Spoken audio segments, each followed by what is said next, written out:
140 கோடி மக்களோட இச்சை, 13 ஆண்டு கால காத்திருப்பு, இதெல்லாம் தாண்டி இந்தியாவோட வெற்றி ஒரு சித்தாந்தத்துக்கு கிடைச்ச வெற்றி. நவம்பர் 10, 2022 ராகுல் டிராவிட் மற்றும் ரோஹித் சர்மா வகித்த ஒரு சித்தாந்தம். முழு வீடியோ நீங்கள் பார்க்கலாம் என்னோட சேனல் கெத்திஸ் கிரியேட்டிவில். ஆரம்பிக்கலாங்களா நிகழ்ச்சியில். இன்றைக்கி இந்தியாவோட அப்பாரமான டைட்டில் வெற்றியை செலிப்ரேட் பண்ணுவது மட்டும் இல்லாமல் மிக முக்கியமான மைல்கல்களை கண்டிப்பாக மைல்கற்களை பற்றி பேசியே ஆகணும். ஏன்னா இது இந்தியாவோட டோர்னமெண்ட் அப்படின்னு சொல்லக்கூடிய அளவுக்கு கன்சிஸ்டன்ட் ஆடி இருக்காங்க.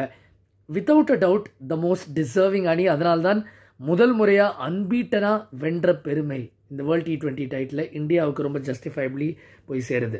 சவுத் ஆஃப்ரிக்காவுக்கு கமிசரேஷன்ஸ், ரொம்ப நல்லா ஆடினாங்க, நிறைய க்ளோஸ் மேட்சஸ் ஜெயிச்சு வந்தாங்க. But you have to say overall India was a better team. இன்றைக்கும் சரி, டோர்னமெண்ட்லேயும் சரி. இன்றைக்கி இந்தியாவுக்கு அவ்வளோ சுமூகமான ஒரு பயணம் இருந்ததா அப்படின்னு கேட்டிங்கன்னா சத்தியமாக இல்லைங்க. டாஸ் ஜெயிச்சது சுமூகமான விஷயம். அண்ட் ஆரம்பத்தில் விராட் கோலி அற்புதமான 3 பவுண்டரி அடித்தார். ரோஹித் சர்மா அவருக்கே உரித்தான ஹை ரிஸ்க் பேட்டிங்கில் டாமினன்ஸ் எஸ்டாப்ளிஷ் பண்ண எத்தனிச்சார் இந்தியாவுக்காக.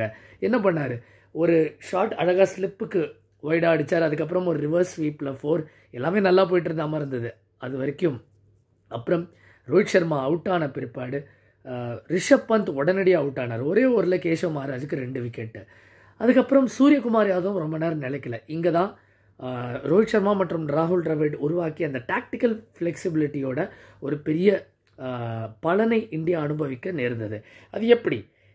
அக்ஷர் பட்டேல் உள்ளே வந்தார், நம்பர் 5. அவர் அப்புறம் சொன்னார், நான் அவ்வளோ சீக்கிரம் போவதற்கு இன்றைக்கி நான் ரெடியாக இல்லை, ஆக்சுவலி நான் அவ்வளோ சீக்கிரம் போகிறதா இல்லை, பட் சிச்சுவேஷன் அந்த மாதிரி நடந்துச்சுன்னு. அதுக்கப்புறம் அக்ஷர் பட்டேலும் சரி, விராட் கோலியும் சரி, என்ன ஒரு partnership, 72 run. And Virat Kohli அவர் 50 ஓவர் பேட்டிங் எப்படி ஆடுவாரோ, நல்ல நிறுத்தி நிதானமாக ஒரு anchor role throughout the tournament. பெரிய பர்ஃபார்மன்ஸஸ் இல்லை, பட் மேனேஜ்மெண்ட் அவரை பேக் பண்ணாங்க. அண்ட் ஆப்வியஸ்லி ஒரு ப்ரூவன் பிளேயர், ஒரு வேர்ல்ட் கிளாஸ் பிளேயர்.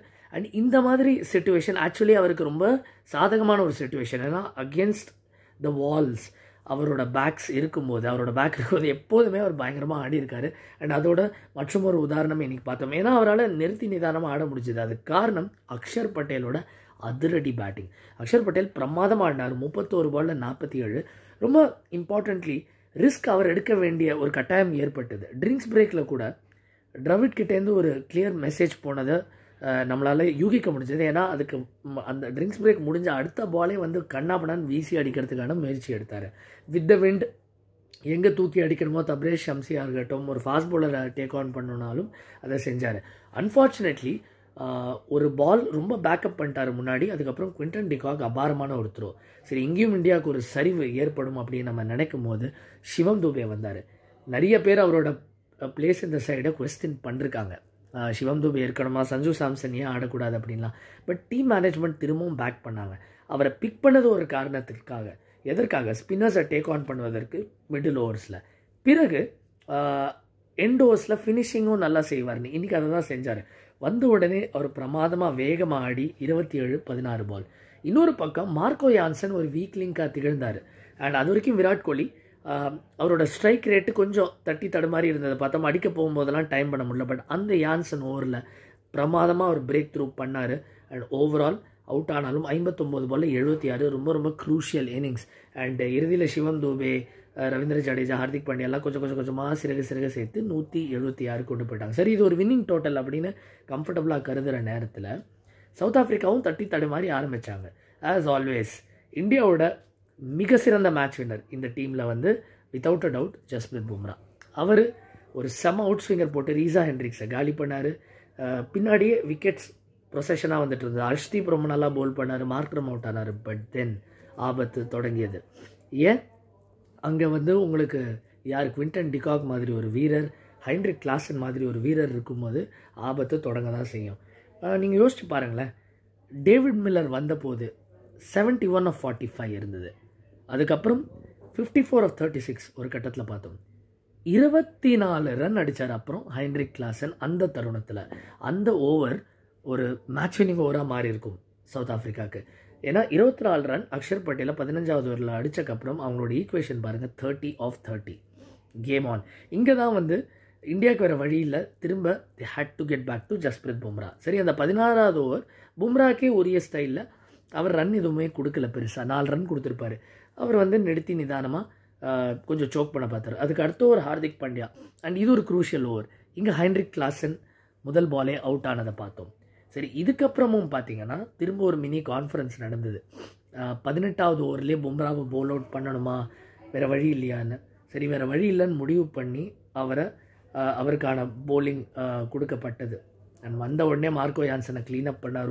ஒரு அதிவேகமான ஒரு ஆஃப் பிரேக் பால் மாதிரி செம்ம ஆஃப் கட்டர் அடித்து தூக்கிட்டார் ஸ்டம்ப்ஸை. அண்ட் பும்ரா சூப்பராக கண்டெயின் பண்ணார். லாஸ்ட் ஓவர் நம்ம எல்லாருமே பேசுவோம் இல்லையா, எவ்வளோ நல்லா போலிங் போட்டார் ஹார்திக். பட் அதுக்கு முன்னாடி இந்த பெனல்டிமேட் ஓவர் T20 கிரிக்கெட்டில் ரொம்ப முக்கியமாக கருதப்படும் இந்த பெனல்டிமேட் ஓவரில் அவ்வளோ சிறப்பாக ஹர்ஷ்தீப் சிங் போலிங் போட்டார். ஹர்ஷ்தீப் சிங் 4 ரன் தான் கொடுத்தார், imagine. And last over Hardik போடும்போது 16 ரன். பட் இன்னமும் ப்ரெஷர் இருந்தது, மேக் நோ மிஸ்டேக். ஏன்னா டேவிட் மில்லர் இருந்தார். டேவிட் மில்லர் அவ்வளோ தூரம் கொண்டு போயிட்டார், அவர் ஃபினிஷ் பண்ணக்கூடும் அப்படின்னு நினச்சாங்க. முதல் பால் அவர் தூக்கி அடிக்கும்போது கண்டிப்பாக 6, இதுக்கப்புறம் 5 பாலில் 10 ரன்னு. மில்லர் இன்னும் ஸ்ட்ரைக்கில் இருக்கார், மேட்சை சவுத் ஆஃப்ரிக்கா முடிக்கக்கூடும் அப்படின்னு நம்ம நினைக்கிற கேப்பில் கண்ணிமைக்கும் நொடியில் அங்கே வந்து ஒரு சிட்டா பிறந்த ஒரு வீரர் பார்த்தோம். யார்? நம்ம சூரியகுமார் யாதவ்.